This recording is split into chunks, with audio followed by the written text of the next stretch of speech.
Hi, my name is Kathy White, back again to give you video 2 of the Joyful Parenting Treasure Map. So I'm going to take you through each of these 7 areas now, so we can really chart how to get to the treasure, which is a joyful, loving connection to your child.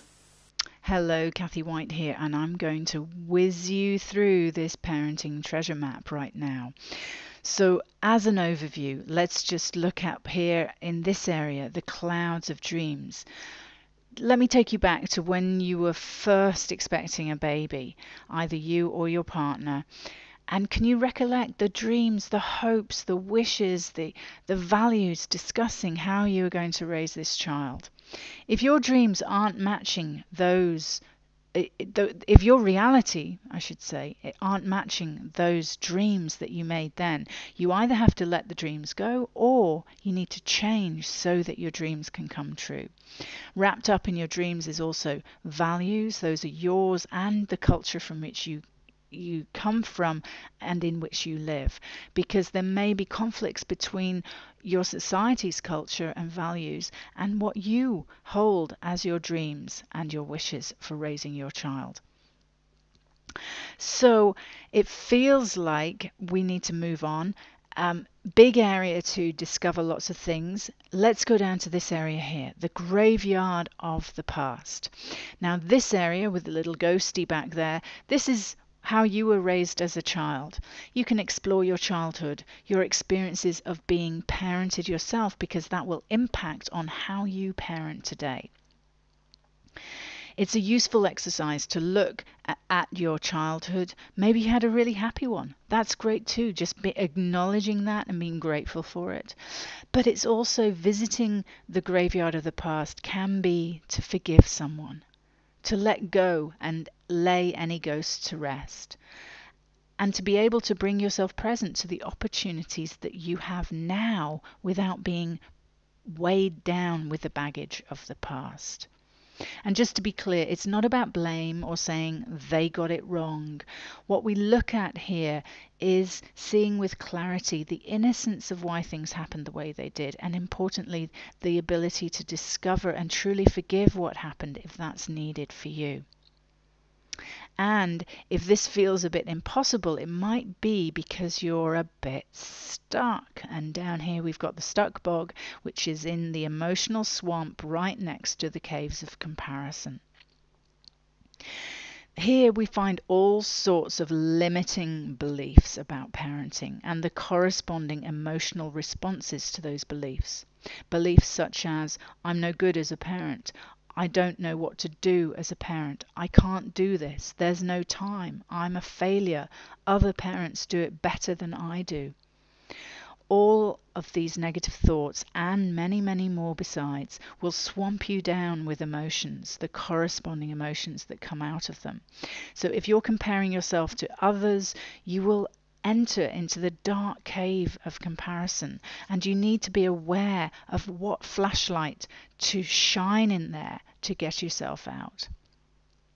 Over here is a vital solution for finding treasure. It's your lookout post.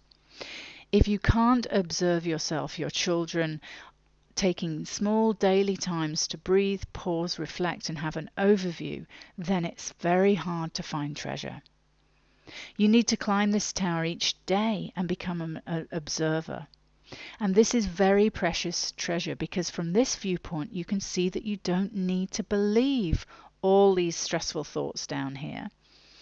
And you'll see that it's never, yes, I'll repeat this because it's quite a bold statement, it's never your children who cause you stress. They don't actually have the ability nor the power to be able to do that. It is only always you, or rather you believing something that isn't true, that causes the stress in the moment. Only you can create the anger, the impatience, the hurt, the irritation, or the anxiety that many parents are challenged by. And I can say this because I have observed it from my own lookout tower, and the parents I work with all observe it too. And you Please don't believe what I say here.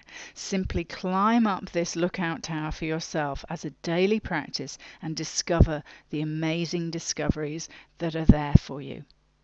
Okay, let's move over here to the Wellness Peninsula. You probably know that anything you do for your children is enhanced if you've had a good night's sleep, you've been nourished at the Garden of Healthy Food, Garden of Health here, good night's sleep in the resting hammock, and if you're have a campfire of friendship, you're connected to people who you can chat with about this. If you're on the path of exercise, your body's in good health, and you go for swims and you feel like you live in a safe harbor. You take regular holidays, your children have play dates. This is all part of the Wellness Peninsula. And if you're not here, you need to look at why. You need to look at what are the beliefs over here in the emotional swamp that might be preventing you from being able to move through your stream of feelings and end up in the Wellness Peninsula.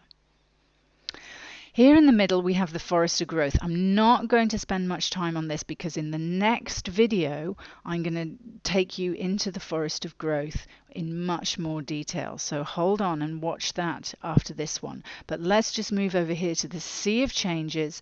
These are those life-changing events that come to us. So it could be moving house or moving country, getting divorced, getting married, bereavement, people passing away. Work, it could be a job loss, job change, a promotion, a demotion, a new baby, new member of the family. All of these kinds of changes and others besides will create you a lot of stress that would occupy your mind, your heart, your soul, and becomes stressful for you as a parent because it makes you less able to connect with your children. So trying to sail your way through these waters on the Sea of Change and seeing where it is best to land your boat onto the island, all these different places that you could come with your boat. Learning that is a way in which you can navigate yourself to find the joyful treasure here in the middle. So there you have an overview of the parenting treasure map, and I'm delighted you've watched this with me. It's some of the ways in which you can chart your journey and some areas which might need attention and work. So I'm going to take you back in the next video, as I said, to the Forest of Growth. So watch that one coming right up.